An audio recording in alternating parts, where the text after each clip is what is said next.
when you think about just this game, now that you've had some time to let it settle, what for you stands out as things that you felt this offense did well, things this offense didn't do well, but areas this offense can improve as well, too? I thought we ran the ball really well. We came out strong the first half and ran the ball really well. We got on them. They tried to do a lot of slant on us, but we picked it up really well. I think the little things that we didn't do well were probably just consistent. Being consistent every play after play. That's the big thing. That's what we have to keep doing, and just make sure we come off the ball. Sometimes we come off the ball a little weak, and a couple of mental mistakes. If one person made a mistake, there's another person that made a mistake. Each and every play. So, we have to play mistake-free, and that's one of the biggest things we have to do. With the false starts, did that have a lot to do, I imagine, with the environment? But, it's also been kind of more or less a theme these past few weeks. What have you guys done to kind of combat that?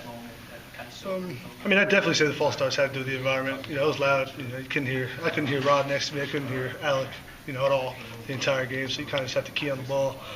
But, I think I couldn't really give, an answer on why the false starts are happening. I think it's just being too anxious. That's probably the biggest thing that happens. Just wanting to be so perfect. Like Coach Fisher says, just trust yourself and be patient. You'll be all right. Instead of being so perfect and antsy and jumping off the ball. What was it that Sean would tell you guys? Because he was getting really animated in that game. What were some of the things he was saying? He was just telling everybody, relax. Just relax.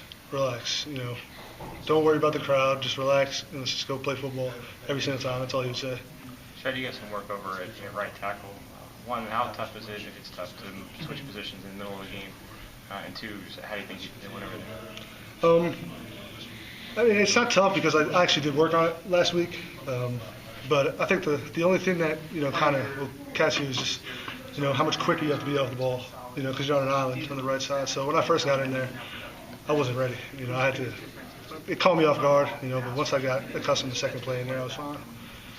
There's some times in practice you guys, do a little lineup where you have 6 offensive linemen. What does that, do to, what do you guys prepare when you guys do that? I think you're talking about when we first start practice. Yeah. It's not really 6 offensive linemen. It's just the extra lineman working as a tight end. Oh, okay. So somebody just replay. Yeah, just certain formations.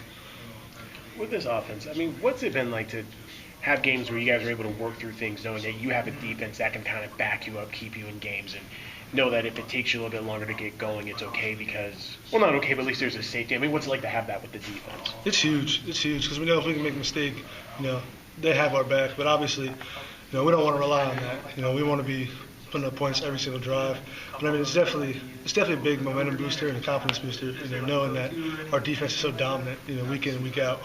So with that being said, how is maybe Clemson different than that of, let's say, Boston College or Georgia Tech?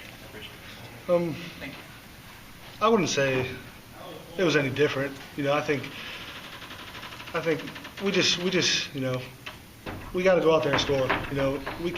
We have to give them a confidence boost. When they make big plays and they stop them, 3 and out them, we have to come out, we have to score. So they have to get right back on the field. And that's just up to us as an offense. You're moving around in 2 different positions, and you guys started 3 centers already this year. How hard is it for you guys to just do the switcheroo and try to pick things up? Is it kind of just hard for you guys altogether, or? I don't think it's hard.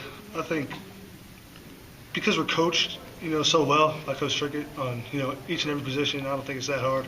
If we didn't practice it, then I'd say it's hard. But we're taught in meetings to know, guard, tackle, center, every position. So it makes it a lot easier when we actually have to go out there and do it, that we know every position. Mm-hmm. Is there a lack of continuity though when you don't do it week in, week out, as far as the same 5 across?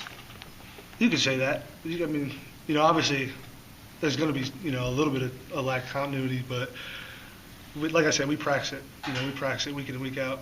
I'll play guard or I'll play tackle, so it makes it a lot easier. We do different mix and matching, so the coaching is what helps us big time. Is there a big difference? And you practice both from guard and tackle, but playing in space more tacklers, is there a big difference when you make that shift even mid-game? Yeah, there's definitely a difference. Tackle, you're on an island. It's usually one-on-one. When you're playing a guard, you obviously have help on the outside, help on the inside. So I'd say that's the biggest difference is, knowing you're on that island at tackle. Jimbo said today that you guys kind of have a little more incentive when, you guys block for Dalvin and he's going to go break off for one of those long runs. I mean, what's that like when you guys know it's a run for Dalvin, and it seems like while you guys did have false start plays, you haven't been called really much for holding or those big runs haven't really called back. What's it like for blocking for Dalvin? What's that like? I mean, it's huge. I enjoy it, because I know he's going to make big plays every time he's in there. He's the best running back in the country, so we know, if we make a block and we don't make it the best block, he'll make us right, and we'll have big plays. It's the first time that Sean's had to kind of come back from a game that didn't go his way. You guys had a chance to catch up or talk since then, and sort of how's he doing with that? Yeah, he's fine. He's just ready to get to work. He came to work today, and he was motivating us out there, and he's excited, had a lot of energy, doing exactly what Coach Fisher wants. Earlier you were talking about the coaching, so I got to ask, what's Coach Trickett been like throughout the course of the year? What was it like kind of starting where you're trying to figure out your personnel, and now it's just trying to fine-tune things like false starts? What's he been like? Just from what we see at open practice, it just seems like it's a lot of yelling, it's a lot of animation, but what's it like for you guys to kind of be on the other side of that? I mean, he's the same way, every year, every day. He's the same way. He coaches every single one of us extremely hard, from past to present.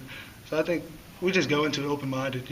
Sometimes you can't really listen to everything he says and just listen to, the pointers that he has in between everything else. What's the best Trickett one-liner you've heard that you can repeat? I said that he can repeat. To be honest, I have no idea. There's too many. I have no idea. For an offensive line with Dalvin on the verge of setting a single-season school record, how much pride can an offensive line take in that? We take a lot of pride in it. Obviously, we get a lot of heat, but to show, that he is, about to break a single-season rushing record, he's not doing it without anybody else. He's doing it behind an offensive line that is blocking for him. So, it gives us a lot of pride, and we take a lot of pride in doing it for him. I mean, it definitely has to give you a little bit more pride too that 4 offensive linemen last season are in the NFL now. I think 5 are, but you guys are in the NFL, you guys are doing this. I mean, that has to give you some confidence for the future as well, right? Exactly. So, I mean, just knowing that, we know if we just keep working every day, we'll get better and better and better, and, eventually we'll be where we want to be. Did Coach Trickett make any sort of adjustments during the Clemson game? What were some of the things that he was telling you guys throughout the game? Just take our coaching. Sometimes when we lapse on plays, we just don't do what we're coached to do. That's what hurts us. As long as we take our coaching and do what he coaches us, we're fine. It works everything. Those just like mental mistakes? It's just little things, not taking, the correct step or, putting your head and getting hat placement. It's just certain things like that.